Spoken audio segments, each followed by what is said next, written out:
حفاظت کے دعا کو ملے رختہ۔ مزید نئے بیانات کے لیے چینل الداعی الخیر کو ضرور سبسکرائب کریں۔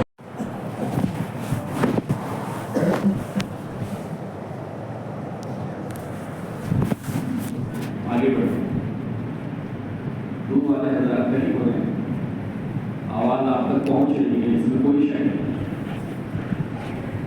مجلس کا ادب یہ ہے، مجلس سے دور نہیں ہوتے ہیں تاکہ ہم فرشتوں کے پردوں میں آ جائیں۔ فرشتے مجلس کو دیکھتے ہیں، فرشتوں کی صحبت میں ہم بیٹھیں تاکہ ان کی صفات ہمارے اندر آئے۔ اطاعت کا جذبہ، اللہ کی ماننے کا جذبہ، ماشاء اللہ ماشاء اللہ۔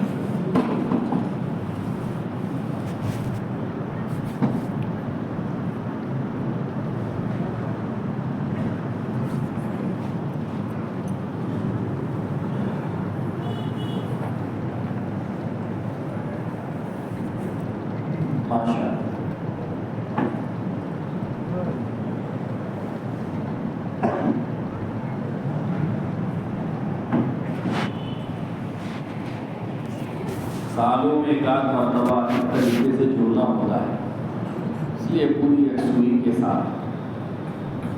کاروبار بند ہے، دکان بند ہے، کارخانے بند ہے، ساری ذمہ داریوں سے فارغ ہے۔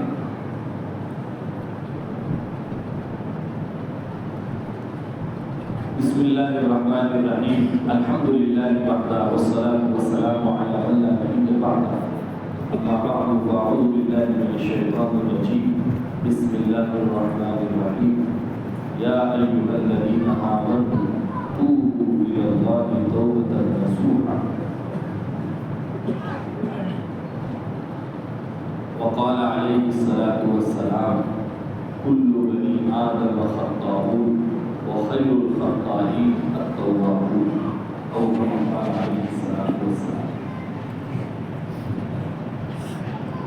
انتہائی قابل احترام دوستوں، بزرگ اور عزیز ہو، اللہ تعالی اپنے بندوں کو نوازنے کے لیے، کچھ دینے کے لیے مختلف بہانے قائم کرتے ہیں۔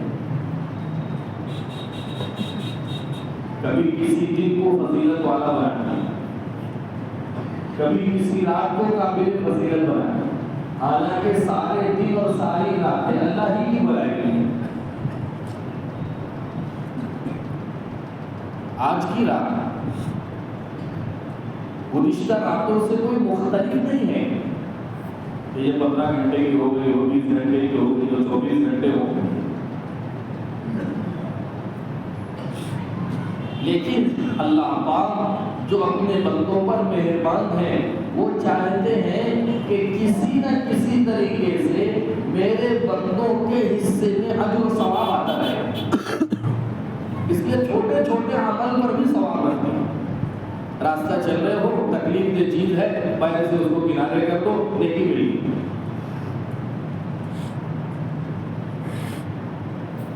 دنیا میں آپ دیکھو آج کمانا کتنا مشکل ہو گیا ہے کہ جتنا دنیا کا کمانا مشکل ہوتا جا رہا، ہمارے اللہ نیکیوں کے کمانے کو اتنا آسان کرتے جا رہے ہیں۔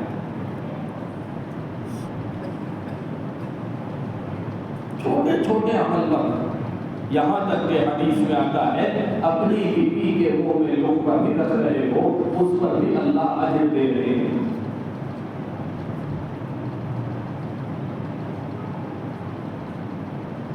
ایک انسان پورا قرآن نہیں سیکھا ہے، اس نے نہیں پڑھ پاتا ہے، نہیں پڑھا ہے کبھی زندگی میں۔ سورہ اخلاص تو یاد ہے، چھوٹی سی سورت ہے، 2 آیت کی ہے۔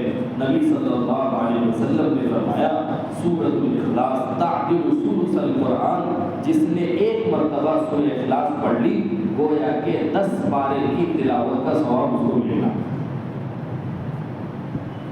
3 مرتبہ پڑھ ایک قرآن کا ثواب۔ کتنی دیر لگے گی؟ منٹ 2 منٹ لگے گی۔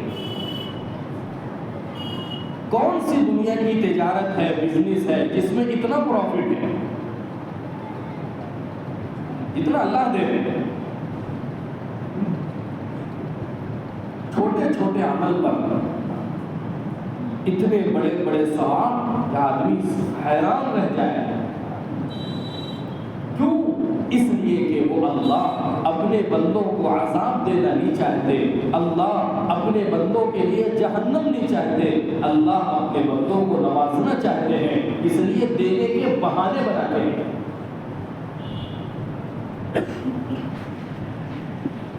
کبھی شب قدر کے ذریعے، کبھی شب برات کے ذریعے، کبھی رمضان کے ذریعے، کبھی جمعہ کے ذریعے.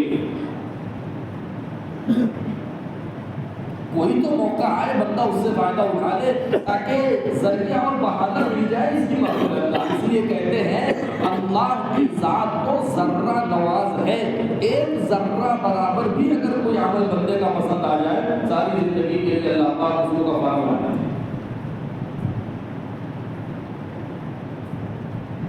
بخاری شریف کی حدیث ہے، اللہ کے نبی صلی اللہ علیہ وسلم نے فرمایا فاحشہ عورت تھی، ساری زندگی بدکاری میں گزری ہے، ایک مرتبہ سفر میں راستے سے جا رہی تھی، دیکھا کہ کنواں ہے جس کے پاس کتا اپنی حلق کو نکال کر کے پیاس کی شدت کی وجہ سے تڑپ رہا ہے. اس نے اپنے چمڑے کا موزہ نکالا، اپنی اوڑھنی اور دوپٹے کو رسی بنایا اور اس چمڑے کے موزے کو ڈول کی شکل میں اندر اتارا، پانی نکال کر کے اس جانور کی پیاس کو بجھا دی. نبی جی صلی اللہ علیہ وسلم فرماتے ہیں اس کے اس عمل کو ہی اللہ نے اس کی مغفرت کا ذریعہ بنا دیا.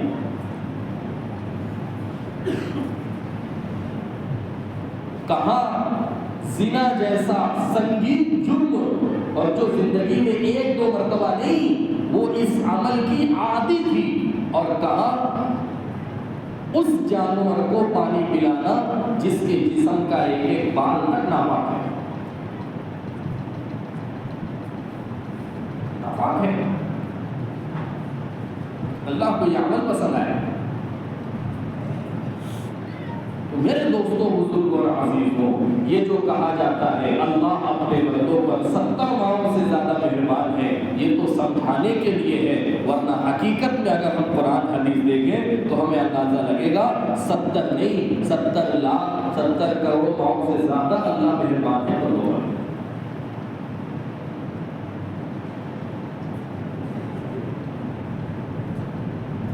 کتنی بڑی بڑی نافرمانیاں ہم سے آپ سے ہو رہی ہے، ہو جاتی ہے. اللہ کتنے حلیم ہیں، کتنے برداشت کرنے والے ہیں، کتنے جھیلنے والے ہیں. اسی لیے حدیث میں آتا ہے آپ صلی اللہ علیہ وسلم نے فرمایا اللہ سے زیادہ غلط باتوں پر برداشت کرنے والا کوئی نہیں ہے. سب دیکھ رہے ہیں، تمہارے اعمال مجھ سے ڈھکے چھپے ہیں، میرے اعمال تم سے ڈھکے چھپے ہیں، لیکن میرے تمہارے اعمال اللہ سے ڈھکے چھپے نہیں ہیں. یعلم السر واخفی، ہر کھلی اور پوشیدہ چیز کو جاننے والا ہے کون کیا کر رہا ہے. پھر بھی نعمتیں اللہ کی طرف سے بارش کی طرح بندوں برس رہی ہیں. اللہ کی ذات ہے. اسی میں سے میرے عزیز و بزرگوں یہ آج کی رات کا موقع ہے، شب برات ہے. ہماری ذمہ داری یہ ہے کہ ہر موقع پر ہم یہ دیکھیں گے کہ اس موقع پر اللہ کے نبی صلی اللہ علیہ وسلم اور صحابہ نے کیا کیا ہے. یہ رات حضور کی زندگی میں 10 مرتبہ آئی، صحابہ کی زندگی میں 50 مرتبہ آئی. اس رات کو صحابہ نے اور اللہ کے نبی صلی اللہ علیہ وسلم نے کس طریقے پر گزارا ہے، میرے آپ کے اور پوری امت کے لیے نمونہ وہی ہے. اس لیے کہ قرآن کہہ رہا ہے ما آتاکم الرسول فخذوہ وما نہاکم عنہ فانتہوا، جو اللہ اس کے رسول دے رہے وہ لے لو اور جس سے منع کر رہے اس سے رک جاؤ.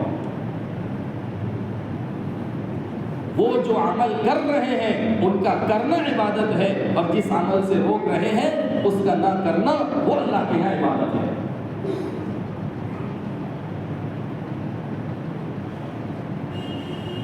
دیکھ لو آپ، نماز بہت اونچی عبادت ہے لیکن اس کے پڑھنے کے اوقات ہیں. 24 گھنٹے میں کچھ اوقات ایسے ہیں جس میں نہ پڑھنے کو عبادت بنا دیا. دیکھو ہماری تقویم میں لکھا رہتا ہے طلوع آفتاب زوال غروب آفتاب کیوں ہے کہ اس موقع پر نماز نہیں پڑھنا ہے. تو جب پڑھنے کے لیے کہا اس موقع پر پڑھنا عبادت، اور جب نہیں پڑھنے کے لیے کہا اس موقع پر نہ پڑھنا عبادت.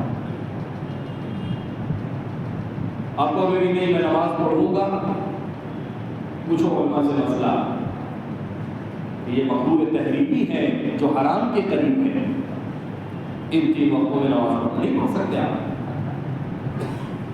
روزے کے رکھنے کا وقت متعین کیا، 11-12 مہینوں میں رمضان اس کے لیے متعین ہے، اس موقع پر رکھنا ثواب. عید کے دن رکھنے سے منع کیا، اس موقع پر نہ رکھنا ثواب.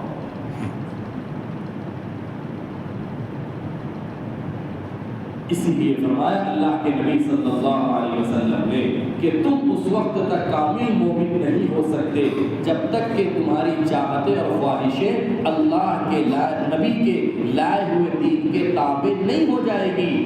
دین خواہش کے پورا کرنے کا نام نہیں، دین خواہش کے تابع کرنے کا نام. اپنی خواہش سے نہیں. اسی لیے صحابہ اتنا اپنے آپ کو اللہ اور اس کے رسول کے تابع کیا تھا کہ اگر کہہ رہے ہیں باپ کا سر لے کر کے آؤ، فوراً اٹھ گئے. یہ نہیں پوچھا کیسے نبی ہے، باپ کا اکرام بھی بتاتے ہیں، باپ کے فضائل بھی بتاتے ہیں، اور کہہ رہے باپ کا سر لے کر کے آؤ. چوں چرا نہیں، مجلس سے اٹھے جانے لگے. آپ نے بلایا، فرمایا کہ میں رشتوں کے جوڑنے کے لیے بھیجا گیا ہوں، توڑنے کے لیے نہیں بھیجا گیا ہوں. اطاعت کا امتحان لیتے تھے.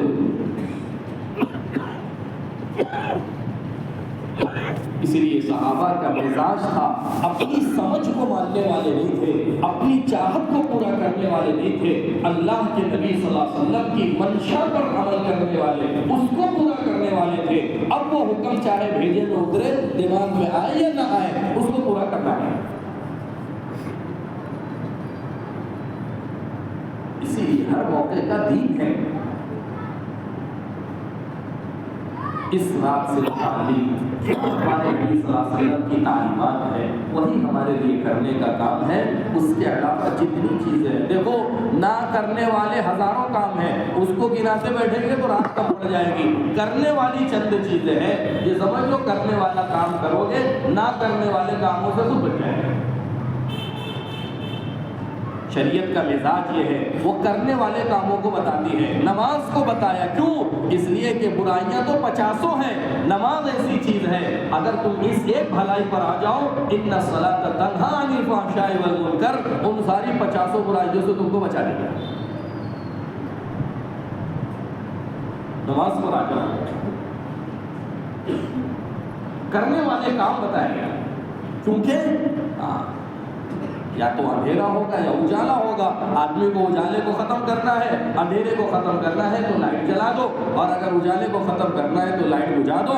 اگر آپ کو نہ کرنے والے کاموں سے بچنا ہے، آپ کرنے والے کام کرو. نہیں کرنے والے کام نہیں کریں گے تو پھر نہ کرنے والے کام ہو جائیں گے. سیدھی سی بات ہے. کرنے والے کام کیا ہے؟ کرنے والے کاموں میں پہلی اور بنیادی چیز جو ہمارے نبی صلی اللہ علیہ وسلم سے احادیث میں ملتی ہے، آپ علیہ الصلوۃ والسلام اس رات میں اور راتوں کی بنسبت اپنی عبادت کو آپ بڑھا دیتے تھے. کیوں بڑھاتے تھے؟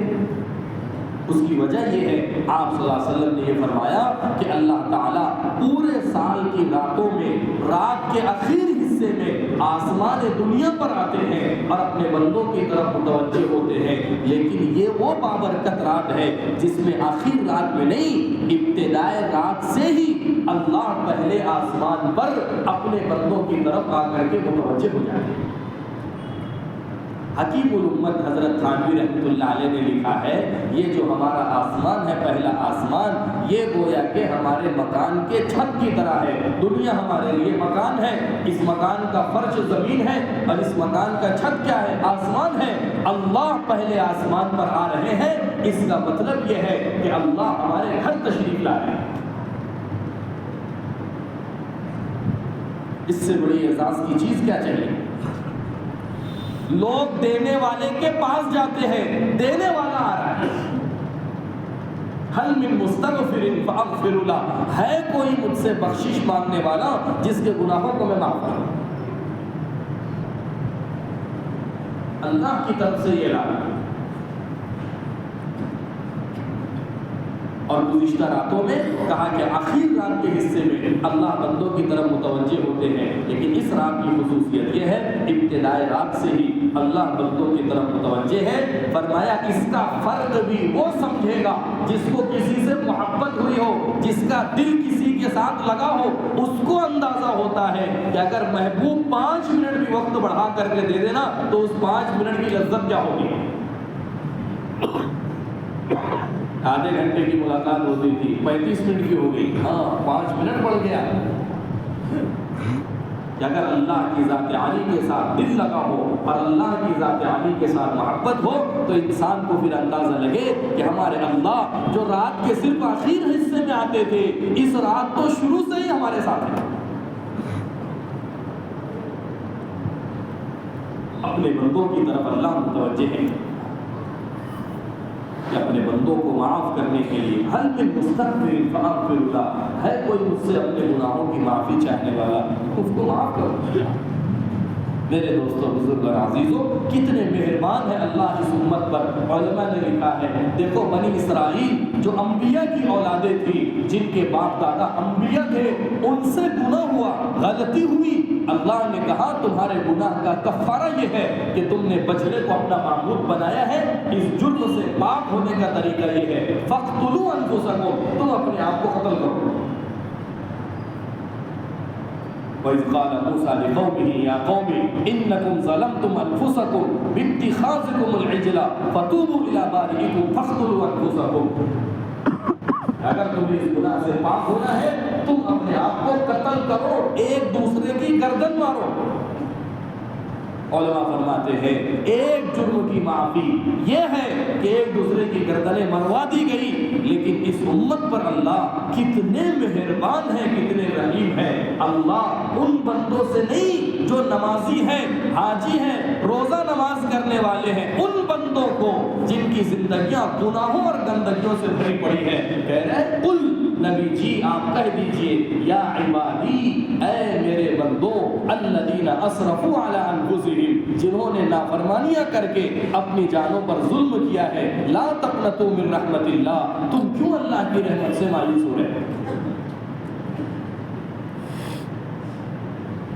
یعنی آپ انداز دیکھو، اللہ کہہ رہے یا عبادی، میرے بندوں۔ اللہ معاف فرمائے، ہمارا مسئلہ یہ ہے کہ ہم نہیں سمجھتے اس زبان کو، عربی کو، اس لیے اس کی حلاوت، اس کی چاشنی، مٹھاس اور اس خطاب کا کیا یعنی اثر ہے وہ ہم کو نہیں محسوس ہو پا رہا ہے۔ علماء نے سمجھایا ہے کہ دیکھو ایک باپ کی اولاد ہے، مثال کے طور پر عبداللہ نام ہے، باپ ایک تو یہ ہے کہ بیٹے کو کہے کہ عبداللہ ادھر آ، دوسرے یہ کہے کہ بیٹا ادھر آ، زیادہ محبت کس میں ہے؟ بیٹا کہنے میں۔ بیچارے وہ اللہ کے بندے جو اس جملے کو سننے سے محروم رہتے ہیں، جن کے سرپرست نہیں ہیں، جن کے بڑے نہیں ہیں، آپ ان سے پوچھو کہ بیٹا کہنے کی لذت اور حلاوت کیا ہوتی ہے۔ مولانا تقی عثمانی صاحب پڑوس ملک کے بڑے عالم دین ہیں، وہ کہتے تھے ہمارے گھر علامہ شبیر احمد عثمانی رحمۃ اللہ علیہ دور دراز کا سفر کر کے سال میں 1-2 مرتبہ تشریف لاتے تھے اور فرماتے تھے تقی میں تمہارے گھر 2 مقصد سے آتا ہوں، ایک تو تمہارے والد مفتی شفیع صاحب سے ملاقات ہوتی ہے، دوسرے اس لیے آتا ہوں کہ تمہاری جو دادی ہے نا یہ اکیلی عورت بچی ہے دنیا میں جو مجھ کو بیٹا کہہ کے بلاتی ہے، اس کے اس جملے کو سننے کے لیے آتا ہوں۔ ساری دنیا تو شیخ الاسلام کہتی ہے، ساری دنیا مفتی اعظم کہتی ہے، ساری دنیا علامہ کہتی ہے، لیکن بیٹا کہنے والا اس گڑیا کے سوا پوری کائنات میں کوئی نہیں ہے۔ یہ جو بیٹا کہہ کر کے مجھے بلاتی ہے، اس لفظ کو سننے کے لیے میں وقت فارغ کر کے سفر کر کے ان کے بعد حاضر ہوتا ہوں۔ جب ایک انسان کسی کو بیٹا کہہ کر کے بلائے، اس کی حلاوت اور لذت یہ ہے، وہ مالک الملک اور وہ شہنشاہ، وہ بادشاہوں کا بادشاہ، گنہگاروں کو، ہم جیسے خطا کاروں کو، پاپیوں کو، مجرموں کو یا عبادی، اے میرے بندوں کہہ کر کے اللہ مخاطب کر رہے ہیں۔ لا تقنطوا من رحمت اللہ، تو کیوں اللہ کی رحمت سے مایوس ہو؟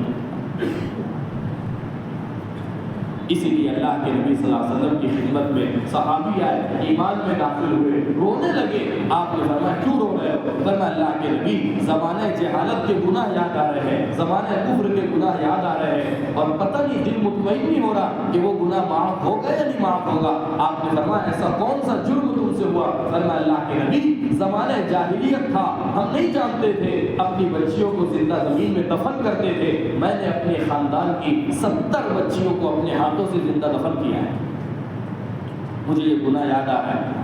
آپ علیہ الصلوۃ والسلام کی آنکھوں سے آنسو بہنے لگا، صحابہ کی آنکھوں سے آنسو بہنے لگے۔ جبرائیل امین آئے، فرمایا اللہ کے نبی آپ اپنے ان ساتھی کو خوشخبری سنا دو، تم نے جس کلمے کو اخلاص کے ساتھ پڑھا ہے اللہ نے اس کو تمہارے جرم کا کفارہ بنا دیا، وہ تو معاف کرنے کے لیے تیار ہے۔ حدیث میں آتا ہے اللہ تعالیٰ توبہ کا ہاں دن میں بڑھاتے ہیں، رات کا گنہگار اللہ سے توبہ کر لے، رات میں بڑھاتے ہیں، دن کا پاپی اور مجرم اللہ کے سامنے توبہ کر لے۔ ہمارے نبی صلی اللہ علیہ وسلم نے فرمایا جب تک تمہاری سانس گلے میں آ کر کے اٹک نہیں جائے گی اور نزع کی کیفیت طاری نہیں ہو جائے گی، اس سے پہلے بھی اگر تم اللہ کی طرف رجوع کر لو نا تو وہ غفور رحیم، وہ تواب و رحیم، گناہوں کو معاف کرنے کے لیے اور بخشنے کے لیے تیار ہے۔ اس لیے میرے دوستوں بزرگوں شیطان دھوکے میں ڈالتا ہے۔ حضرت تھانوی رحمۃ اللہ علیہ نے لکھا ہے شیطان کیا پٹی پڑھاتا، شیطان یہ دھوکے میں ڈالتا ہے ارے ہماری کام معافی، ہم نے ایسے ایسے گناہ کیے، ہم نے ایسے ایسے کارنامے کیے، ہم نے ایسے یعنی اتنے گناہ کیے، اب ہماری کام معافی۔ علماء نے لکھا ہے یہ سمجھنا کہ ہمارے گناہ بڑے ہیں ہماری معافی نہیں ہے، یہ اس بات کی علامت ہے کہ اللہ کی رحمت چھوٹی ہے تمہارے گناہ بڑے ہیں۔ یہ تو ہو ہی نہیں سکتا۔ ان رحمتی وسعت کل شیء، اللہ تو کہہ رہے میری رحمت ساری چیزوں پر وسیع ہے، اور میں یہ کہوں کہ میرے گناہ اتنے بڑے کہاں معاف ہو گئے تو یہ تو اللہ کی رحمت پر بھی اس کو بڑھانا ہوا، اور یہ کبر اور تکبر کی علامت ہے جو اللہ کے یہاں خود ایک جرم ہے۔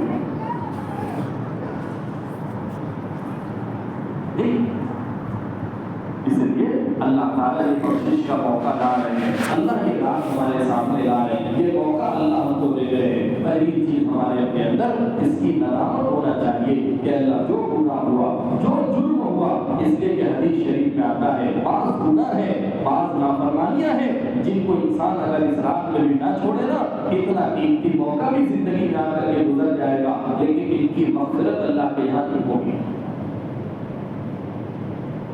جس میں اللہ کے نبی نے شرکوں کو بیان کیا۔ الحمدللہ ہم اور آپ اس سے محفوظ ہیں، ہماری پیشانی اللہ کے علاوہ کسی کے سامنے نہیں جھکتی، اور ہم اس پیشانی کو اللہ کے علاوہ کسی کے سامنے نہیں ٹیکتے، اللہ کے ساتھ ہم کسی کو شریک نہیں کرتے، کسی نہ کسی درجے میں اس گندگی سے اللہ نے ہم کو محفوظ رکھا ہے۔ لیکن میرے دوستوں اس کے علاوہ اور بھی گناہ ہے جس کو اللہ کے نبی صلی اللہ علیہ وسلم نے بیان فرمایا کہ اس رات میں اس کا کرنے والا اس رات کی مغفرت عامہ سے محروم کر دیا جائے۔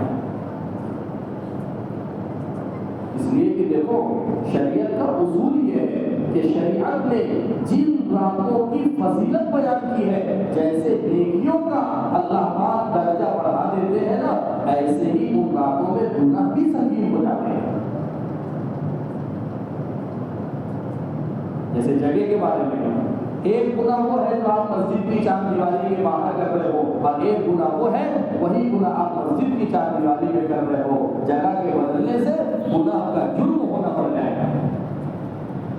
اسی لیے علماء نے لکھا ہے حرم مکی کی ایک نیکی 1 لاکھ کے برابر ہے، وہاں کا ایک گناہ بھی 1 لاکھ کے برابر ہے۔ ایسا تھوڑی ہے کہ صرف نیکی بڑھا کر کے ملے گی اور گناہ ویسا کہ ویسے ہی رہے گا، نہیں، دونوں چیزیں ہیں۔ جب نیکی بڑھ جائے گی تو گناہ کی سنگینی بھی بڑھ جائے گی۔ میرے عزیز و بزرگوں اگر اللہ پاک اس رات میں نیکیوں کے اجروں کو بڑھا دے رہے ہیں تو اگر گناہ ہے تو وہ بھی اس رات میں اور سنگین ہو جاتے ہیں۔ اسی لیے علماء فرماتے ہیں اس زمانے میں بہت زیادہ نیکی کرنا کمال کی بات نہیں ہے، اس زمانے میں صرف گناہوں سے بچ جانا کمال کی بات ہے۔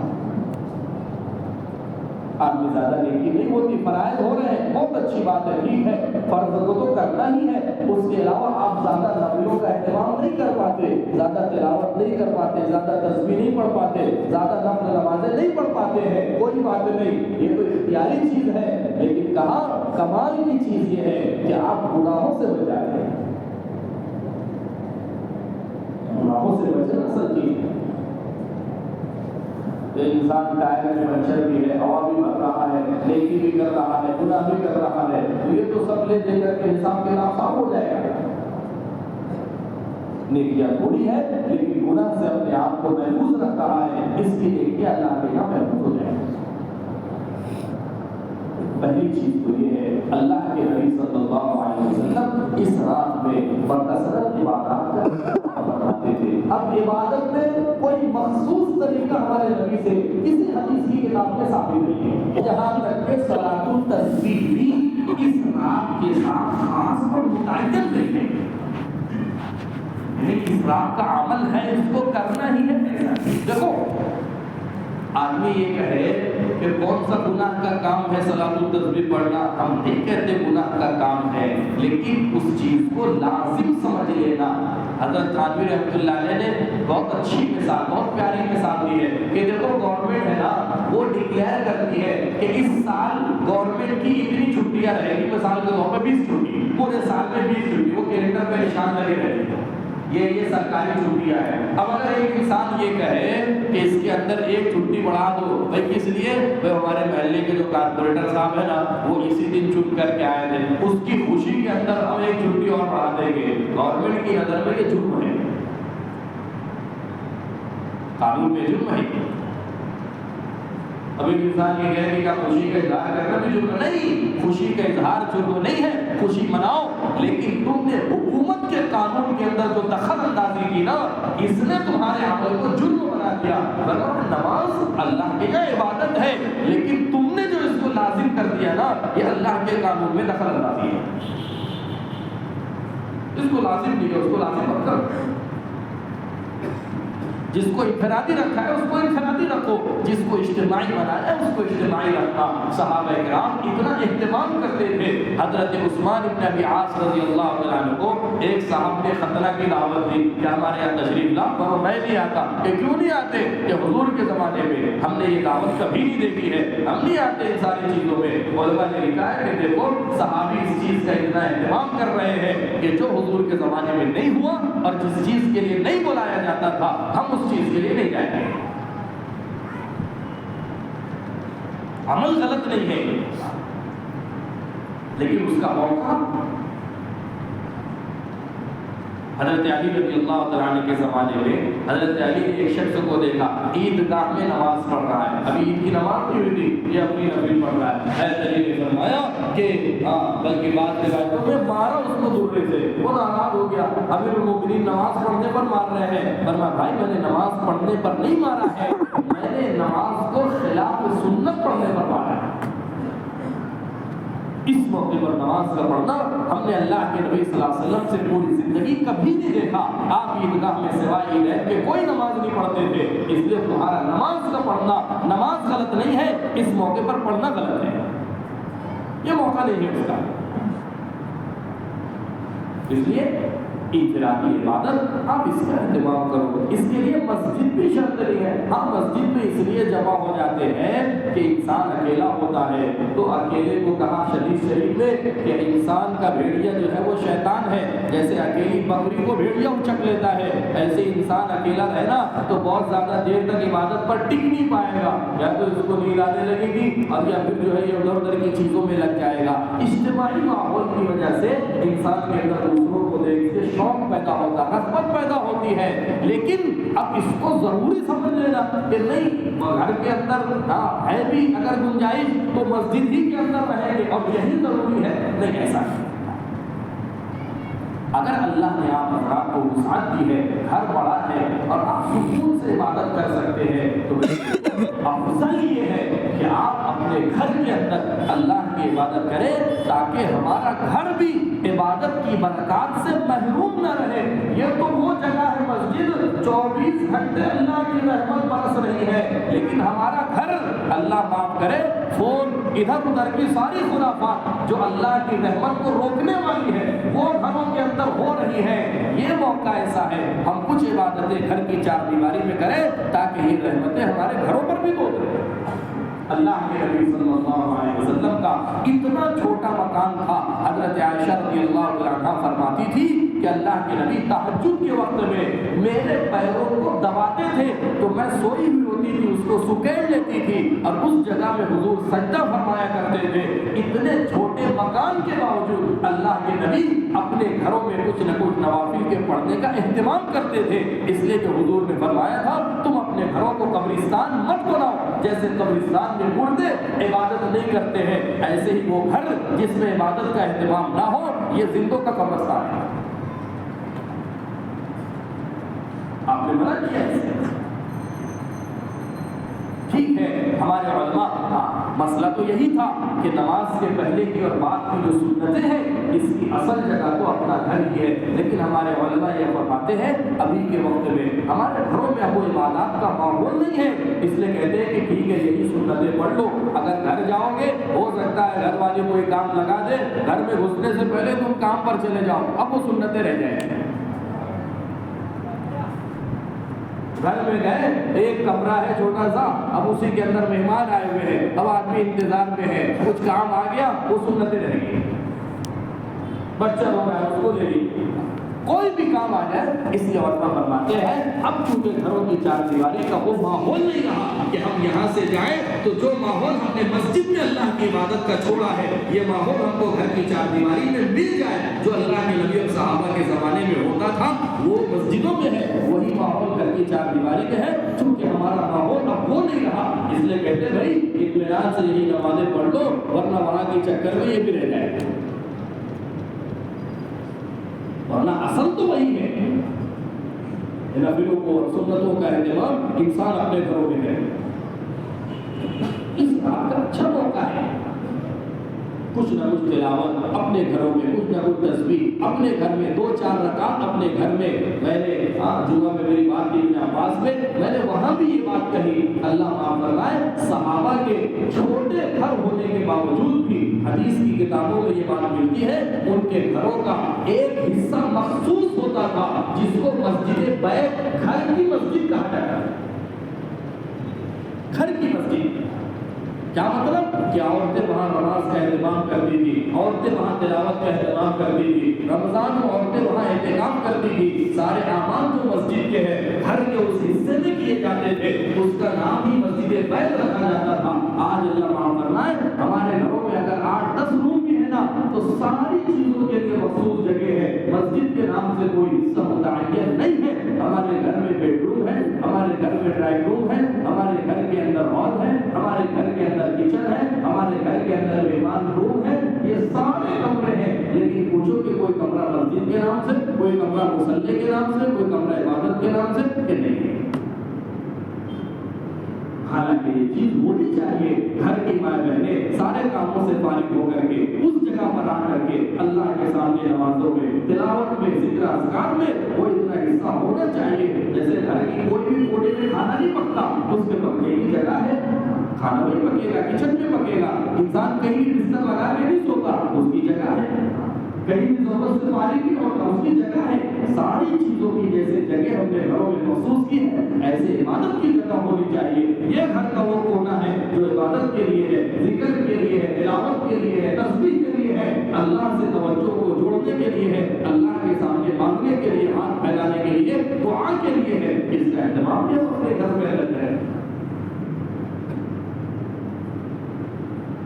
تو یہ ہے کہ اللہ کے نبی صلی اللہ علیہ وسلم راتوں میں آپ کا معمول تو پورے سال راتوں میں عبادت کا، حضرت عائشہ رضی اللہ عنہا فرماتی تھی بعض مرتبہ حضور کے لمبے سردوں کی وجہ سے میرے دل کے اندر یہ خیالات پیدا ہونے لگتے تھے کہیں اللہ کے نبی کی روح کو نہیں پرواز کری، اتنے لمبے سردے۔ صحابی کہتے ہیں کہ میں نے اللہ کے نبی صلی اللہ علیہ وسلم کے پیچھے نیت مان لی کہ حضور کے پیچھے میں بھی نماز پڑھ لوں، آپ نے سورہ بقرہ شروع کر دی، 100 آیت پڑھی، مجھے گمان ہوا کہ آپ جو ہے رکوع کر دیں گے، 200 آیت ہوئی، مجھے گمان ہوا کہ آپ سورت پوری کر کے رکوع کریں گے، سورت ختم ہو گئی، سورہ بقرہ کتنی ہے 2.5 پارے کے قریب ہے، سورہ بقرہ مکمل ہو گئی، اور اللہ کے نبی کا پڑھنا تجوید کے ساتھ، ترتیل کے ساتھ، یعلمون کیا پڑھ رہے تو سمجھ ہی نہیں آ رہا. ساری تجوید اور ترتیب کی رعایت کے ساتھ اللہ کے نبی نے 2.5 پارے پڑھے, رکوع نہیں کیا.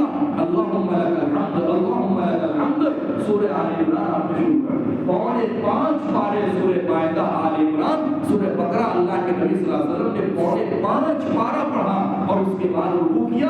اور حدیث میں آتا ہے جیسا آپ کا قیام تھا ویسی آپ کی رکوع تھی, اور جیسا آپ نے رکوع کیا ویسا آپ نے سجدہ کیا. صحابی یہ کہہ رہے ہیں میں اللہ کے نبی کے پیچھے نماز پڑھنے کی ہمت نہیں کر سکا. یہ شب برات کا معمول نہیں ہے, یہ پورے سال کا معمول ہے. اللہ کے نبی صلی اللہ علیہ وسلم کا روایتوں میں آتا ہے, 2 الفاظ روایتوں میں ملتے ہیں. ایک روایت تو یہ ہے تورمت قدماہ, اللہ کے نبی صلی اللہ علیہ وسلم کے پیر مبارک سوج جاتے تھے, اور ایک روایت کے الفاظ یہ ہے کہ آپ کے پیر پھٹ جاتے تھے دم قیام کی وجہ سے. اور کون ہے یہ؟ اللہ کہہ رہے ہیں یغفر لک اللہ ما تقدم من ذنبک وما تأخر. نبی جی ہم نے ہر چھوٹے بڑے گناہ سے آپ کو محفوظ رکھا ہے, لیکن بالفرض مان لو اگر آپ سے کوئی غلطی ہو بھی جاتی ہے, ہونے سے پہلے ہی اللہ معافی کا اعلان کر رہے ہیں. جن کے بارے میں یہ اعلان ہے ان کا معمول یہ ہے میرے دوستوں ہمارے بارے میں تو ایسا کوئی اعلان نہیں, ہماری تو ایسی کوئی فضیلت نہیں, اور ہمارا تو ایسا کوئی مقام و مرتبہ نہیں. اللہ کے نبی کا عمل اپنی امت کے لیے بطور نمونہ ہے کہ جو شخصیت معصوم ہے جب وہ اللہ کے سامنے اتنا تھک رہی ہے تو ہمیں اپنے آپ کو کتنا تھکانا چاہیے. اس لیے ہماری گزارش یہ ہو کہ ہم جو ہے خود بھی عبادتوں کے اندر اہتمام سے لگے رہے. کوئی ضروری نہیں ہے فجر بھی کرو آپ, جیسے تیسے آپ جاگو. تھوڑی دیر تو انسان کو بشاشت ہوتی ہے, نماز میں ہے, ذکر میں ہے, تلاوت میں ہے, پھر چونکہ عادت نہ ہونے کی وجہ سے اب 1 بج گیا 2 بج گیا, اب 6 بجے تک کا وقت کیسے گزرے. اب شیطان نظر کی لایابی میں جتنا جو کچھ اس نے جمع کیا تھا عبادات کے ذریعے سے اب وہ ساری خرافات کے ذریعے سے ضائع کروا دیتا ہے. حدیث شریف میں آتا ہے کہ اگر تم کو نیند آ رہی ہے, اگر تمہاری طبیعت میں جو ہے نیند کا غلبہ ہے, مسلم شریف کی روایت, ابو داؤد کی روایت, فلیرقد, اللہ کے نبی نے فرمایا سو جاؤ. کوئی ضروری نہیں ہے کہ فجر بھی کی جائے, صبح شادی کی جائے, نہیں, آپ بھی سو جائے. بلکہ اللہ کے نبی صلی اللہ علیہ وسلم ایک مرتبہ مسجد نبوی میں تشریف لائے, آپ نے دیکھا کہ ستون سے رسی لٹکی ہوئی ہے. آپ پوچھے رسی کیسی ہے؟ فرمایا حضرت زینب جو امہات المومنین میں سے ہیں انہوں نے یہ رسی لٹکائی ہے, اور وہ رات میں اللہ کے سامنے نوافل میں کھڑی ہوتی ہے, اور جب نیند کا غلبہ ہوتا ہے اپنے آپ کو اس رسی سے باندھ لیتی ہے. آپ نے وہ رسی کٹوا دی, گویا آپ نے اس مشقت کو پسند نہیں کیا.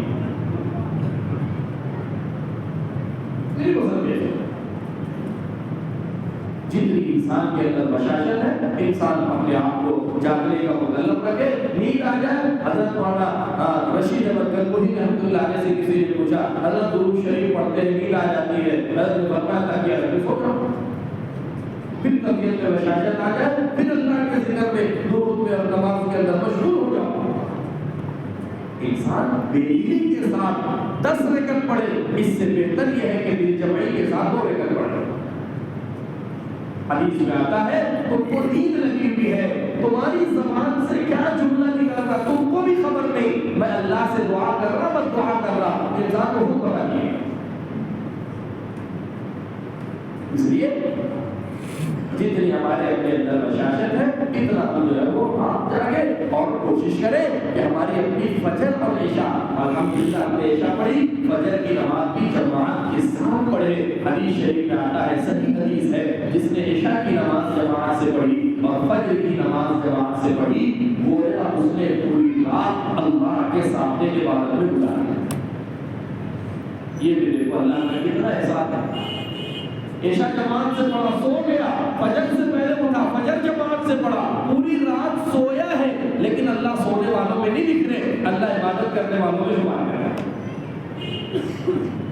اور اللہ معاف کرے, بہت محنت کوشش کے ذریعے سے رات بھر جاگا رہا, اب فجر کی وقت آنکھ لگ گئی, اب آدمی کی ہوئی فجر, اللہ نہ کرے فجر ضائع ہو گئی. حضرت عمر نے فرمایا تھا, ایک صحابی جو ایک تابعی جو نماز میں نہیں تھے فجر کی, حضرت عمر ان کے گھر گئے, فرمایا سلیمان کہاں ہے؟ والدہ نے کہا ساری رات نفلوں میں فجر کے وقت آنکھ لگ کے اس لیے نہیں آ سکا، حضرت عمر نے فرمایا میں عشاء پڑھ کر کے سو جاؤں اور فجر میں جماعت سے شریک رہوں، میرے نزدیک بہتر ہے کہ ساری رات نافلے پڑھوں اور فجر کے اندر غیر حاضر ہوں۔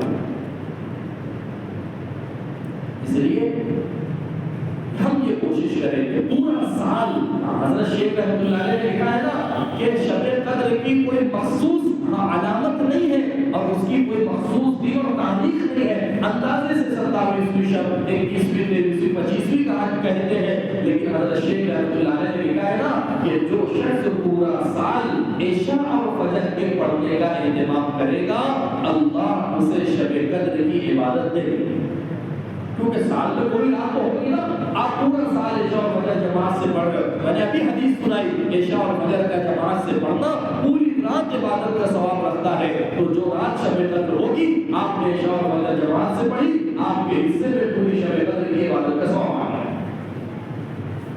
آسان چیز ہے،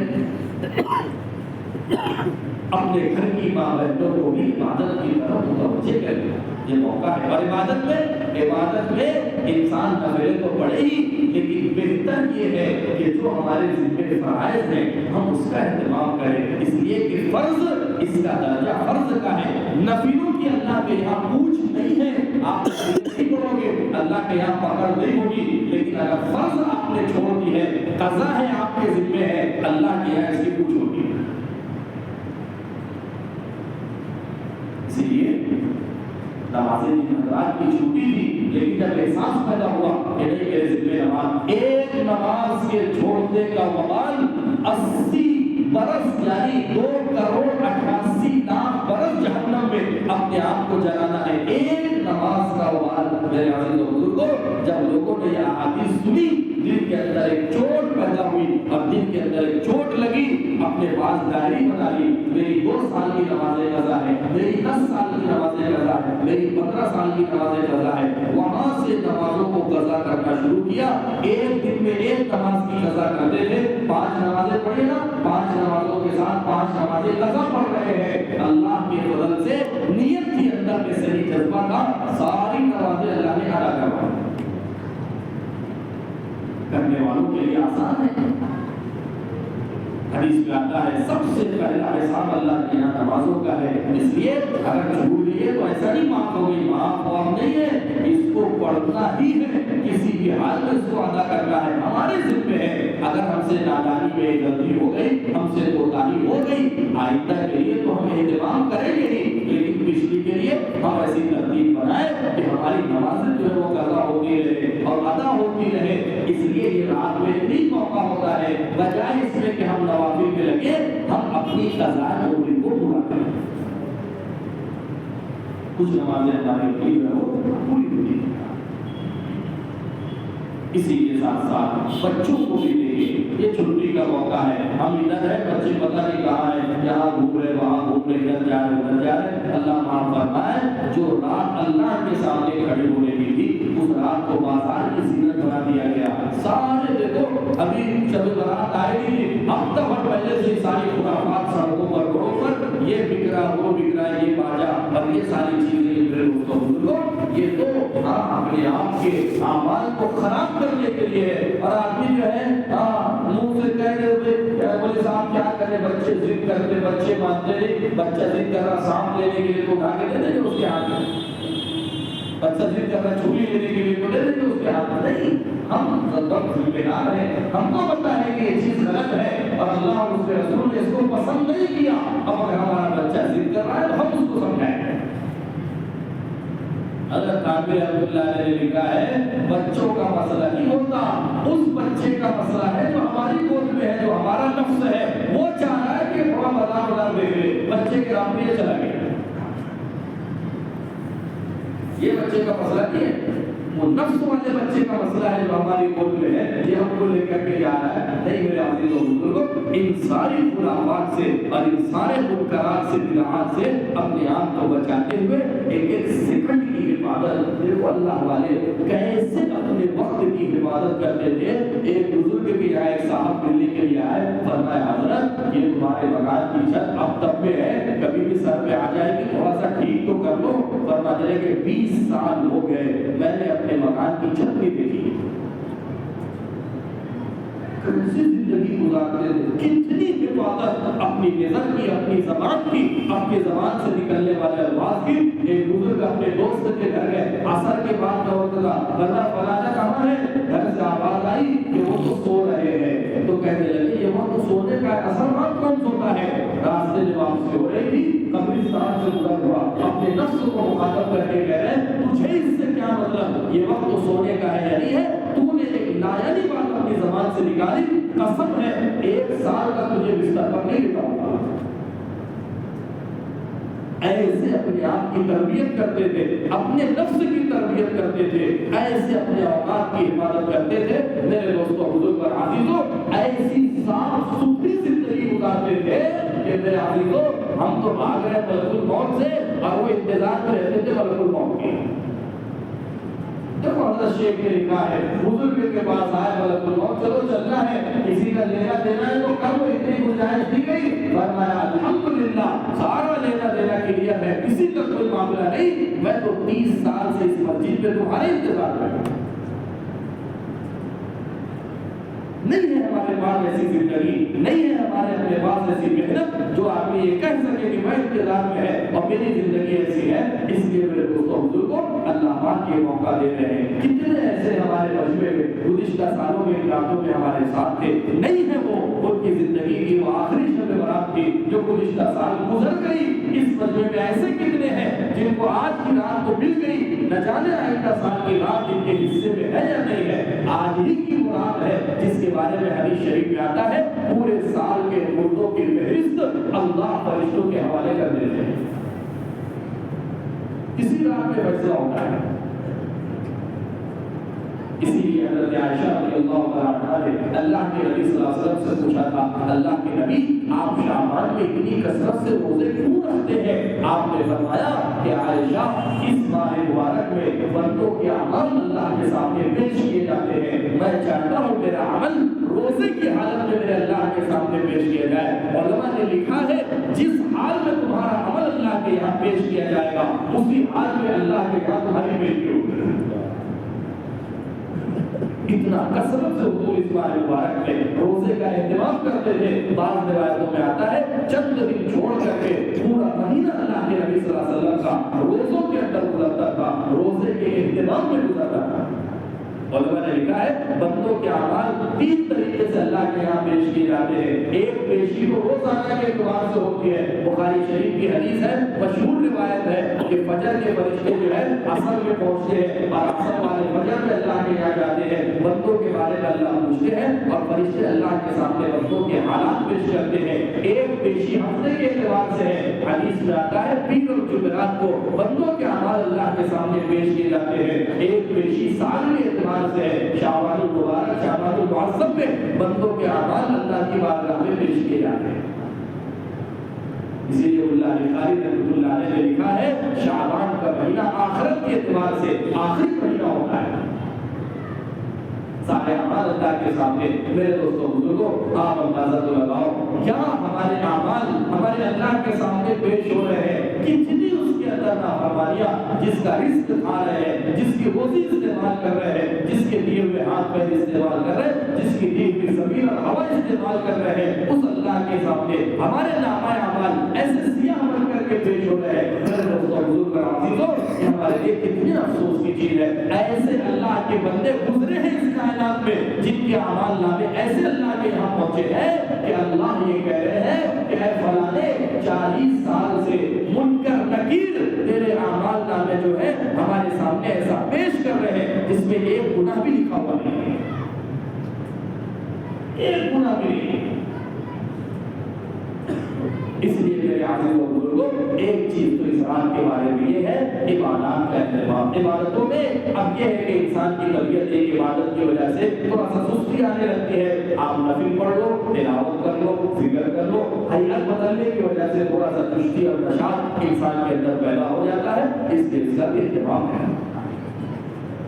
دوسری چیز کیا ہے, آنے والے دن کا روزہ ہے. علماء نے لکھا ہے اب وہ حدیث کی بحث ہے، وہ ہماری سمجھ سے اوپر کی چیز ہے، مگر یہ مختصر میں علماء نے فرمایا کہ 16 صحابہ سے اس رات سے متعلق احادیث منقول ہے، اگرچہ روایتوں پر سند کے اعتبار سے کلام ہے، روایتیں ضعیف ہیں۔ روایت ضعیف کا مطلب یہ نہیں جیسے ہمارے زمانے میں جو ہے وہ ضعیف اور کبھی ہوتا ہے، وہ چیز نہیں ہے۔ روایت جو ہے اللہ کے نبی صلی اللہ علیہ وسلم سے بیان کرنے والے جو راوی ہوتے تھے، ان راویوں کے بارے میں علماء نے مستقل قوانین نقل کیے ہیں۔ ان قانونوں کی روشنی میں روایت کرنے والے کی زندگی کو پرکھا جاتا تھا، اگر وہ اس کے اندر نہ اترے تو اس کی بات کو قابل اعتبار نہیں مانا جاتا تھا۔ یہ اللہ کے نبی کی باتوں کی حفاظت کے لیے علماء نے لکھا ہے 10 لاکھ لوگوں کی زندگیوں کو کھنگالا گیا ہے، تب جا کر کے یہ ذخیرہ حدیث ایسے چھن چھنا کر کے ہمارے سامنے پیش ہوا ہے۔ کیوں؟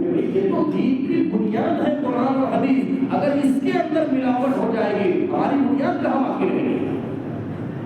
ایسے زندگیوں کو پرکھا جاتا تھا۔ ایک محدث ان کو پتا چلا کہ فلاں صاحب کے پاس حدیث ہے جو کم واسطوں سے اللہ کے نبی تک پہنچتی ہے، تو وہ اپنی نسبت کو جوڑنے کے لیے سفر کر کے ان کے پاس گئے، دیکھا کہ وہ اپنے جانوروں کو چرا رہے ہیں، پہنچے ان کے پاس۔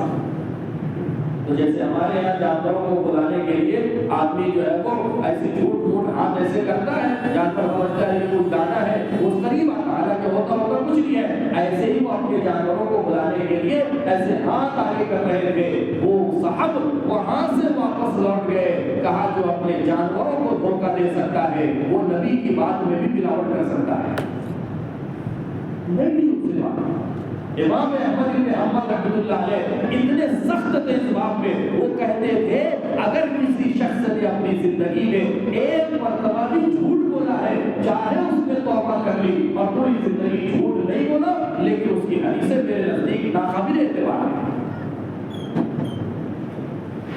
میرے دوستوں بزرگوں، یہ تو حدیث کا معاملہ ہے۔ لوگوں نے اپنے باپ کو نہیں بخشا اور باپ نے اپنی اولاد کو نہیں بخشا، سارے رشتوں کو کنارے کر دیا گیا اللہ کے نبی کی بات کی حفاظت کے لیے۔ ایک محدث علی بن مدینی امام بخاری کے استاد ہیں، ان سے کسی نے پوچھا کہ تمہارے باپ کی حدیثیں بیان کرتے ہیں، وہ بھی محدث ہے، ہم ان سے حدیثیں لے؟ کہنے لگے دیکھو باپ کا معاملہ ہے، میں بیٹا ہوں، میری گواہی کا کہاں اعتبار، کسی اور سے تم پوچھ لو۔ کہنے لگے نہیں تم سے ہی پوچھیں گے۔ کہنے لگے اگر تم سے پوچھتے ہو میری رائے یہ ہے میرے باپ سے حدیثیں مت لو، میں نے اس کو گھر میں جھوٹ بولتے دیکھا ہے۔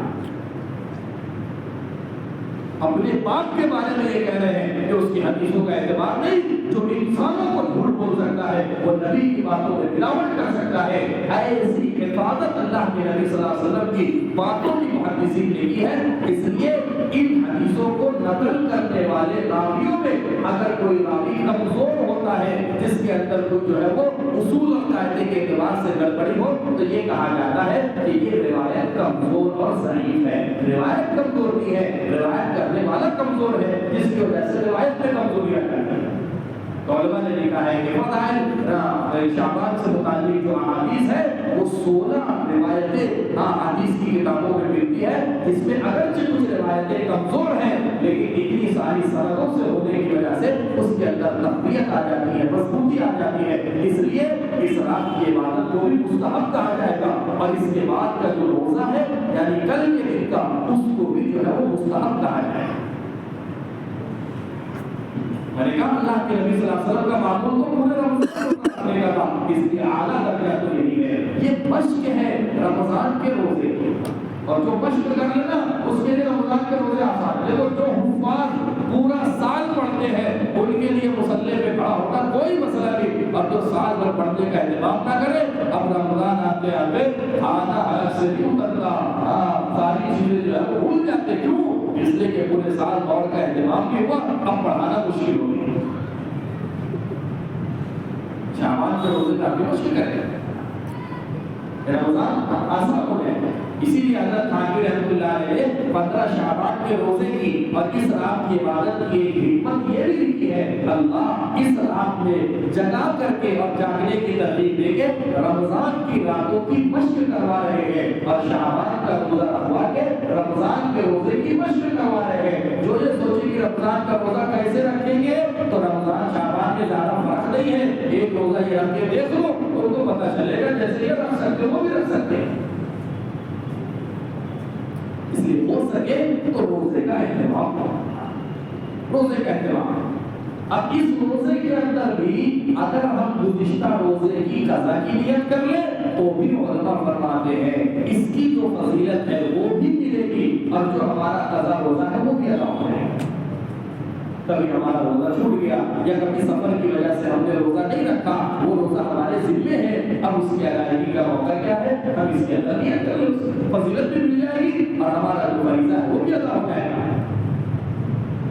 تو دو چیزیں ہیں, ایک تو یہ عبادت ہے, دوسرے جو ہے وہ روزے کا اہتمام ہے. اسی کے ساتھ ساتھ قبرستان کے بارے میں بھی روایتوں میں آتا ہے اللہ کے نبی صلی اللہ علیہ وسلم کو تلاش کیا, امی جان حضرت عائشہ رضی اللہ عنہا نے نہیں پایا. آپ دیکھا کہ حضور پاک صلی اللہ علیہ وسلم بقیع تشریف لے گئے, وہاں بڑوں کے لیے آپ کو دعا فرما رہے ہیں. اور اللہ نے لکھا ہے یہ ایک موقع تو حضور کی سیرت میں ملتا ہے, اس کے بعد کئی راتیں اللہ کے نبی صلی اللہ علیہ وسلم کی زندگی میں آئی. ان راتوں کے بارے میں یہ صراحت نہیں ہے کہ حضور ہر سال اہتمام کے ساتھ تشریف لے جاتے رہے ہو اور پابندی کے ساتھ آپ گئے ہو, ایسا نہیں ملتا ہے حدیث کی کتابوں میں. اس لیے ہمارے ماحول کے اندر جو یہ مزاج بنا دیا گیا ہے, پورا کا پورا جتھا جو ہے وہ قبرستان کی طرف جا رہا ہے. ابھی میں عشاء کی نماز کے لیے آ رہا تھا, ہم بدگمانی نہیں کریں گے, ہمارا گمان اچھا ہے کہ اللہ کے بندے کہیں عشاء پڑھ رہے ہوں گے یا جا کر کے کہیں پڑھ لیں گے. لیکن بہت سے اللہ کے بندے ایسے ہیں ایک مستحب عمل کو کرنے کے لیے فرض کو چھوڑ دیتے ہیں. یہ کہاں کیا کرنا بجائے یہ قبرستان اپنی موت کو یاد کرنے کے لیے, وہ جگہ اپنی قبر کو یاد کرنے کے لیے, اپنی آخرت کو یاد کرنے کی جگہ تھی. سارے راستوں میں ایسی خرافات پیدا کر دی گئی کہ وہاں تو میرا کھیلا ہے, بجائے آخرت یاد آنے کے ساری چیزیں دنیا کو یاد دلانے والی. آپ دنیا کے کسی بھی کونے میں رہ کر کے اپنے مردوں کو آپ انسان ثواب کرو, اللہ اس کا ثواب پہنچا دے گا. اس لیے جس طریقے کا اہتمام ہمارے اپنے یہاں پر ہونے لگا, اس لیے ہمارے علماء کہتے ہیں کہ نہیں, یہی چیزیں آگے جا کر کے دین میں نئی چیزیں پیدا ہوتی ہے اور اضافے کا سبب بنتی ہے. اس لیے ہم اپنے آپ کو اس سے بچائیں. ابھی اتنا اہتمام ہے, اب کل سے لے کر کے آپ کو نہیں دکھے گا کوئی, ہفتوں مہینوں ہو جاتا ہے اللہ کے بندے کبھی اپنے مردوں کو دھیان کر کے دیکھنے کے لیے تیار ہے. جس باپ نے اتنی مشقت سے پالا پوسا اور جس ماں نے اتنی تکلیفوں کے ساتھ جگہ اور اتنی مشقت اٹھائی ہے, آج اس کے پاس اتنا وقت نہیں ہے 10-15 منٹ نکال کر کے وہاں چلا جائے, وہاں حاضر ہو جائے. جو بیچاری پوری رات جاگ لیتی تھی اور اس کو سوکھے پہ سلا کے خود پیلے پہ سو لیتی تھی, خود بھوکی رہتی تھی, اس کا پیٹ بھر دیتی تھی اور اپنے بچے کی راحت رسانی کا ہر طرح سے خیال رکھتی تھی. آج وہ اللہ کی بندی جب عمل کرنے سے معذور ہو گئی اور ایک سبحان اللہ کہنے کی محتاج ہو گئی, اللہ نے اس کو طاقت دی, اس کو حیثیت دی ہے. یہ جانی والی اعتبار سے ثواب اس کو پہنچا سکتا ہے, لیکن میرے عزیزوں اپنی دنیا میں ایسے مست اور مگن ہے کہ کبھی خیال تک ادھر نہیں جاتا ہے.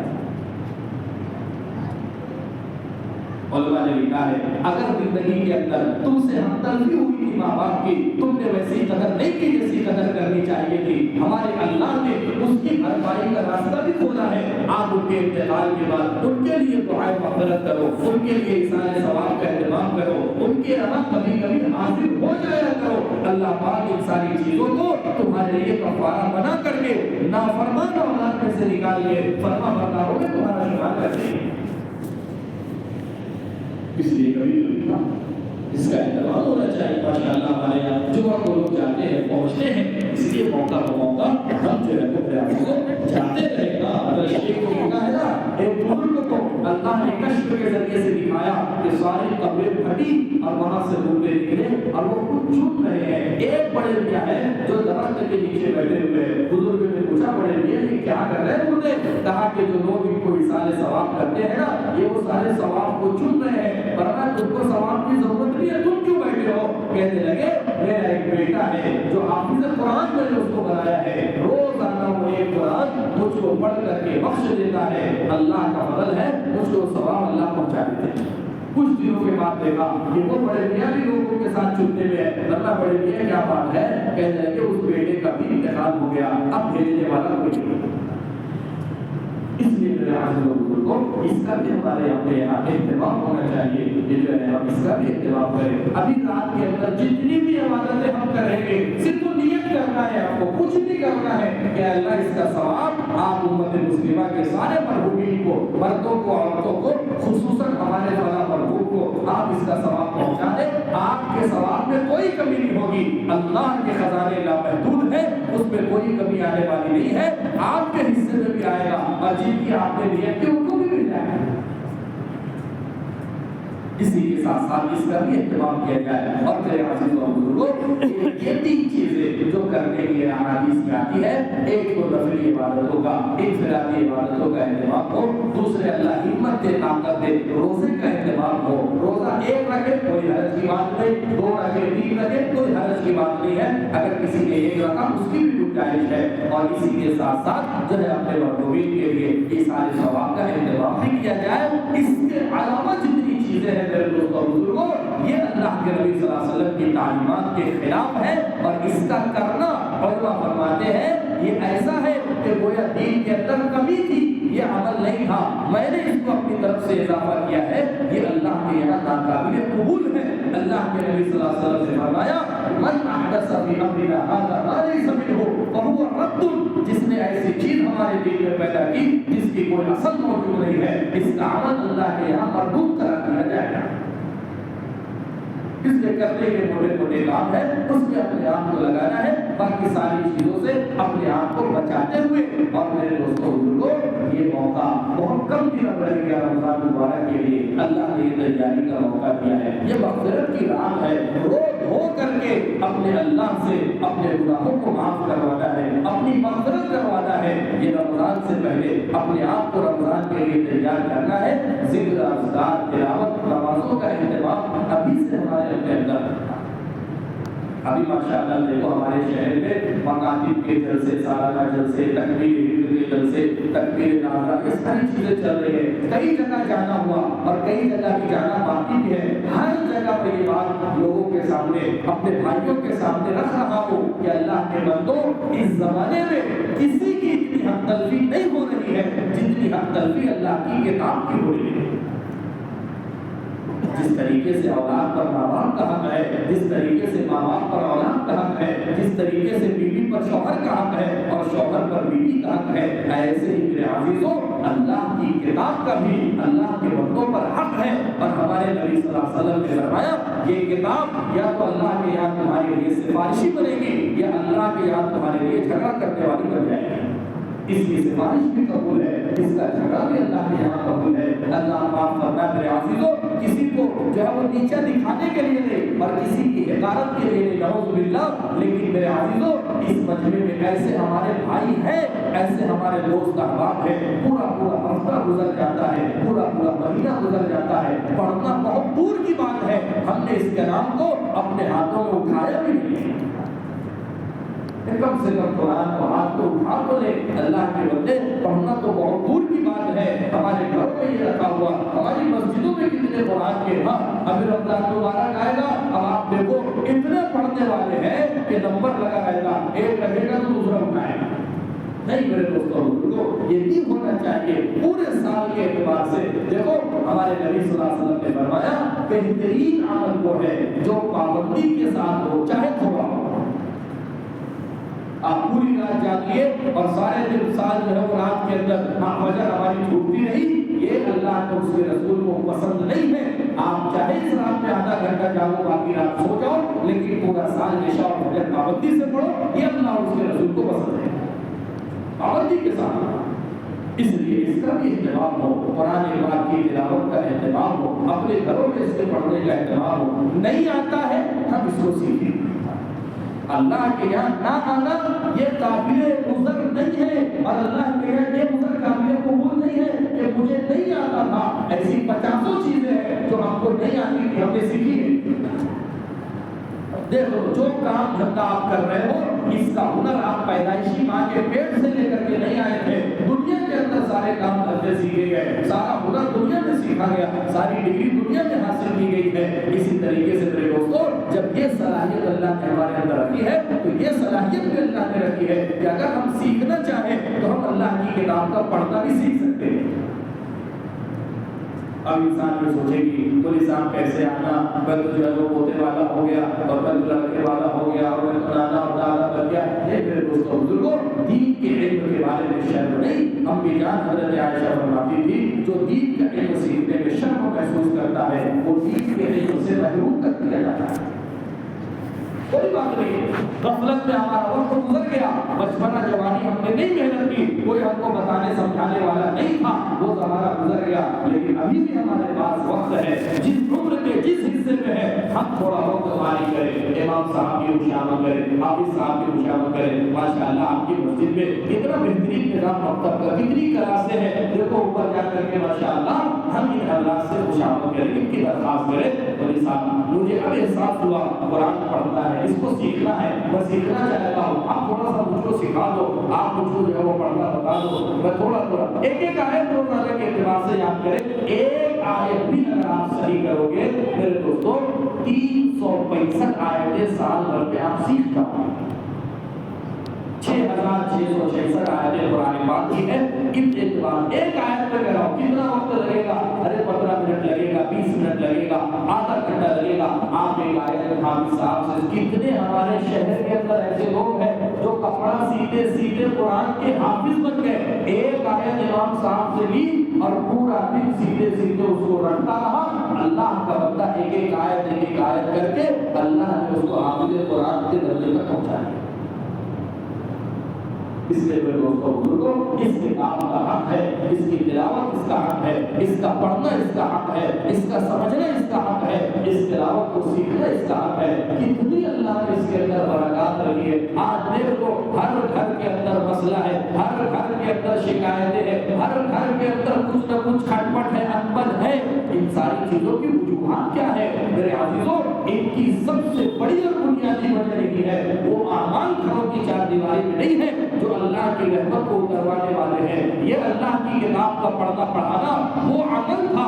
علماء نے لکھا ہے حدیث کی کتابوں میں، صحابی اپنے اونٹوں کے باڑے میں قرآن کی تلاوت کر رہے تھے، دیکھا کہ ان کی اونگلی بلکنے لگی، اچھلنے لگی، ان کو خطرہ ہوا کہ میرے بچے پر پیر نہ رکھ دے، میرا بچہ مر نہ جائے، اپنے پڑھنے کو تھوڑا آہستہ کر لیا، پھر تیز آواز سے پڑھی، پھر بلکنے لگی۔ ایسے ہی صبح ہو گئی، حضور کی خدمت میں فرمایا اللہ کے نبی ایک کیا ماجرا تھا، رات بھر میرے ساتھ چلتا رہا، میں تیز آواز سے قرآن پڑھتا ہوں، اونگلی بھی لگتی، آہستہ کر دیتا وہ شانت ہو جاتی۔ اللہ کے نبی معاملہ کیا ہے؟ آپ صلی اللہ علیہ وسلم نے فرمایا ارے پیارے تم جو اللہ کا قرآن پڑھ رہے تھے نا اس کو سننے کے لیے آسمان سے فرشتے اتر رہے تھے، تمہاری گھوڑی ان فرشتوں کو دیکھ کر کے بھی لگ رہی تھی۔ اگر تم صبح ہونے تک پڑھتے رہتے صرف تم نہیں سارے مدینہ والے ان فرشتوں کو دیکھ لیتے، اس لیے کہ میرے عزیزوں علماء نے لکھا ہے اللہ نے فرشتوں کو یہ استطاعت نہیں دی ہے اور یہ طاقت اللہ نے فرشتوں کو نہیں دی کہ وہ قرآن پاک کو پڑھ سکے، صرف واحد جبرائیل امین ہے جو اللہ کے یہاں سے یہ کلام لاتے تھے، ان کو اللہ نے پڑھنے کی طاقت دی تھی، ان کے علاوہ فرشتے قرآن نہیں پڑھ سکتے ہیں۔ جو بندہ جس نعمت سے محروم ہوتا ہے اس نعمت کی قدر اس کو ہوتی ہے، فرشتے اس قرآن کی قدر کو جانتے ہیں۔ اس لیے حدیث میں آتا ہے جب بندہ مسواک کا اہتمام کر کے اللہ کے سامنے کھڑے ہو کے اللہ کا کلام پڑھتا ہے، فرشتہ محبت کی وجہ سے اپنے ہونٹ کو پڑھنے والے کے ہونٹ سے لگا دیتا ہے، الفاظ قرآن کو اپنے اندر لیتے ہیں۔ کیوں؟ اس لیے کہ اللہ کے بندے ان کی تلاوت نہیں کر سکتے ہیں۔ اس لیے میرے عزیزوں جہاں قرآن پاک کی تلاوت ہے وہاں رحمت کے فرشتے ہیں۔ ہمارے گھروں میں قرآن کی تلاوت ہو، اللہ کی رحمت کے فرشتوں کا نزول ہمارے گھروں میں ہو۔ جہاں رحمتیں ہوگی وہاں نحوستیں کہاں سے باقی رہے گی؟ جہاں رحمتیں ہوگی وہاں برکتیں ہوگی، جہاں رحمتیں ہوگی وہاں گھروں میں اتحاد اتفاق ہوگا، وہاں گھروں میں چین و سکون ہوگا۔ میرے عزیزوں بزرگوں آپ اپنے گھر جا کر کے جائزہ لو کتنا دن ہو گیا ہمارے گھر کی چار دیواری میں قرآن نہیں پڑھا گیا، پھر تو ساری آئے بنائے آئے گی ساری مصیبتیں آئے گی، پھر یہ ہے کہ آدمی مولانا سے کہے مولانا یہ مسئلہ ہے، یہ بیماری ہے اور یہ ہو گیا اور وہ ہو گیا۔ میرے دوستوں بزرگوں، اتنا جاندار کلام اللہ نے ہم کو دیا ہے، کوئی آسمانی سلطانی طاقت جو ہے، ہاں میرے دوستوں بزرگوں، ہاں آسمانی سے مراد جو ہے یہ جتنے جنات اور شیاطین کے چکر ہے نا، یہ جتنے سحر جادو ہے، اللہ کی کتاب کے اندر اللہ نے وہ توڑ رکھا ہے۔ حدیث میں آتا ہے جس گھر کے اندر سورہ بقرہ پڑھ لی جاتی ہے، اللہ اس گھر کو شیطان مردود سے محفوظ کر دیتی ہے۔ ارے میرے عزیزوں، ہم کو یقین نہیں ہے، شیطان کو یقین ہے۔ حضرت ابو ہریرہ کہتے تھے میرے گھر میں صدقات کی گھٹویں رکھی ہوئی تھی، ایک رات ایک شخص آیا مٹھی بھر کے کھجور لے جانے لگا، میں نے اس کو پکڑا، اللہ کے بندے چوری کرتا ہے، کہنے لگا میرے بچے ہیں اور میں بہت محتاج ہوں، چھوڑ دیا۔ اللہ کے نبی صلی اللہ علیہ وسلم نے پوچھا ابو ہریرہ تمہارے اس جو ہے چور کا کیا ہوا؟ حیرت میں پڑ گئے، اللہ کے نبی کو کیسے علم؟ ورنہ اللہ کے نبی اس نے اپنی محتاجگی کا اظہار کیا، میں نے چھوڑ دیا۔ ورنہ ابو ہریرہ اس نے کیا کہا کہ اس نے کہا آئندہ نہیں آؤں گا، کہا نہیں وہ دوبارہ پھر آئے۔ ان کو یقین ہو گیا کہ اللہ کے نبی نے کہا دوبارہ آئے گا، وہ آ کر کے رہے گا۔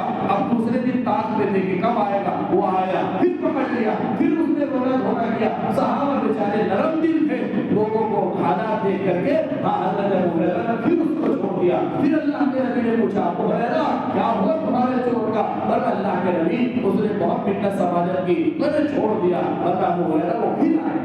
ایسے ابو ہریرہ کہتے تھے اب تیسری مرتبہ میں نے ٹھان لیا اس کو نہیں چھوڑوں گا، اللہ کے نبی کی خدمت میں لے کر کے آؤں گا۔ تیسری مرتبہ میں پکا ارادہ کر لیا، پکڑ لیا کہ نہیں میں تجھے نہیں چھوڑوں گا۔ فرمانے لگے ابو ہریرہ چھوڑ دے، مجھے ایک بات میں سکھاؤں گا۔ فرمانے لگے وہ کیا بات ہے؟ علماء نے لکھا صحابہ خیر کی باتوں کے حریص ہوتے تھے، کہیں سے کوئی بات سیکھنے کے لیے مل جائے۔ فرمانے لگے کیا بات ہے؟ فرمایا ابو ہریرہ اگر تو آیت الکرسی کے پڑھنے کا اہتمام کر لے اللہ تیرے گھر کے جان اور مال کو محفوظ کر دے گا۔ اللہ کے نبی صلی اللہ علیہ وسلم کی خدمت میں آیا، اللہ کے نبی نے پوچھا ابو ہریرہ کیا معاملہ ہوا؟ فرمایا اللہ کے نبی اس نے مجھے ایک بات سکھانے کا وعدہ کیا، میں نے اس بات کو اس کو چھوڑ دیا۔ فرمایا کیا کہا؟ کہا کہ تو آیت الکرسی پڑھ لے تیری جان اور مال محفوظ ہو جائے گی۔ اللہ کے نبی صلی اللہ علیہ وسلم نے فرمایا ابو ہریرہ تو جانتا ہے تو کس سے 3 رات سے مل رہا ہے؟ فرمایا اللہ کے نبی میں نہیں جانتا۔ فرمایا ابو ہریرہ وہ شیطان تھا جو تیرے بال بھیس بدل کر کے آتا تھا۔ اور کہا ابو ہریرہ ہے تو جھوٹا لیکن تجھ سے صحیح بات کہہ کر کے کیا ہے؟ ایک شیطان یہ کہہ رہا ہے اللہ نے آیت الکرسی کے اندر جان اور مال کی حفاظت رکھی ہے۔ میرے عزیزوں بزرگوں میری یقین کی کمزوری ہے، میرا یقین کیمرے پر ہے، میرا یقین CCTV پر ہے، اتنا یقین آیت الکرسی پر نہیں ہے کہ آیت الکرسی سے میری جان مال کی حفاظت ہوگی کہ نہیں ہوگی۔ میرے دوستوں یقینی بات ہے انسان پڑھنے کا اہتمام کرے، اپنے بچوں کو پڑھائے، اپنی بیوی کو پڑھائے، اپنی والدہ اپنی ماں کو پڑھائے، گھر کا ہر فرد اس کا اہتمام کرے۔ میرے عزیزوں بزرگوں اللہ کے کلام سے پڑھ کر کے کسی چیز میں کوئی طاقت نہیں ہے۔ اس لیے میرے دوستوں اس کا موقع بھی آ رہا ہے، اس کا اہتمام کرنا ہے۔ تو یہ ساری چیزیں ہیں جو اس رات سے متعلق ہے، جو باتیں ہم نے یہاں پر سنی ہیں، گھر میں جا کر کے اپنے گھر کی مستورات کو بھی ان باتوں کا مذاکرہ کریں۔ وہ بیچاریوں کے اندر طلب بہت ہوتی ہے لیکن کیا کرے ان کو یہ موقع نہیں ملتا ہے، اور ہم کو اللہ تعالیٰ موقع دیتے ہیں لیکن یہ ہے کہ بھئی کہتے ہیں نا کہ جو چیز انسان کو فری میں آسانی سے ملتی اس کی قدر نہیں ہوتی۔ ابھی ہر جگہ یہ دیکھنے میں آ رہا ہے، جہاں جہاں کے جلسوں میں مستورات کا انتظام ہوتا ہے، اگر مرد 100 ہیں تو مستورات 500 ہیں، اور اگر مرد 200 ہے تو مستورات ہزاروں کا مجمع ہے۔ ان اللہ کی بندیوں کے اندر طلب ہے کوئی ہمیں صحیح بات بتائے، کوئی ہمیں دین سکھائے، کوئی ہمیں اللہ رسول کی بات بتائے۔